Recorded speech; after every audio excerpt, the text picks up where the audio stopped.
এখন কি জায়গা না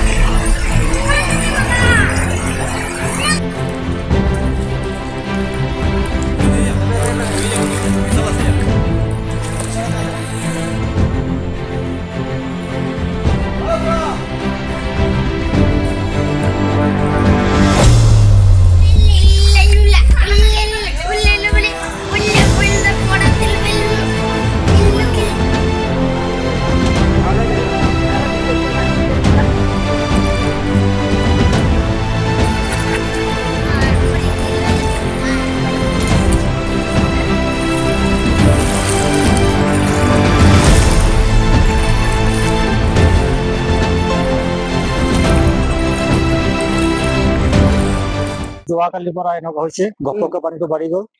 আমাৰ ইয়াত কমচে কম 4 ঘৰ আছে 4 ঘৰ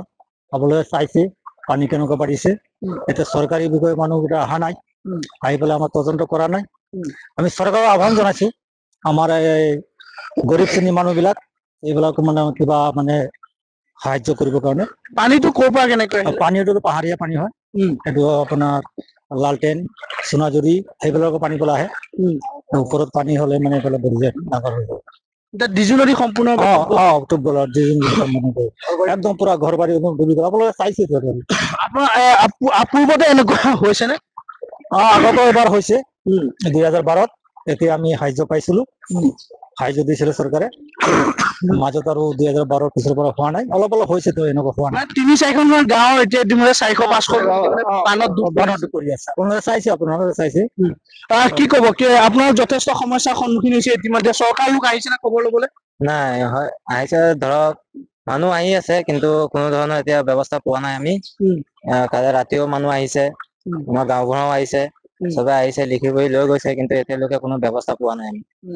মানুহসকল ক'ত আশ্ৰয় লৈছে এতিয়া মানুহসকল এতিয়া কোনোবা ৰাস্তাত আশ্ৰয় লৈ আছে কোনোবা স্কুলত আছে আমাৰ হাই স্কুলত আছে তো আকৌ কোনোবা ঘৰতো আছে এতিয়া ঘৰতে জব্দ হৈ আছে ওলাব পৰা নাই গৰু ছাগলীসমূহ ৰাস্তাই ৰাখি আছে আকৌ কাৰোবাৰ ঘৰতো আছে এতিয়া ঘৰৰ ভিতৰতে পানী ঘপককে আহিছে নেকি পানী ঘপককে আহিছে আজি যোৱা 3 দিন ধৰি বৰষুণ হৈ আছিলে কিন্তু কাইলৈ ৰাতিপুৱাৰ পৰা ঘপককে পানীটো বাঢ়ি গ'ল এখন কি জায়গা না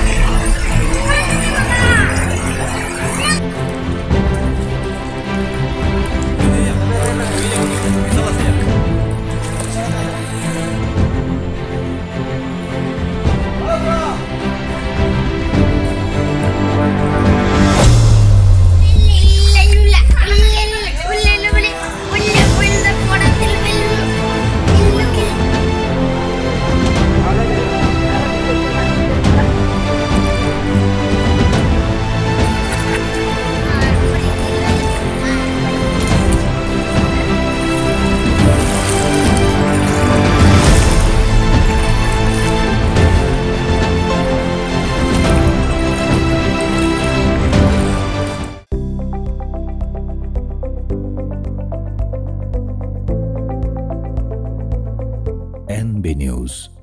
সহজ সৰল ভাষাত নৱভাৰতৰ কথা।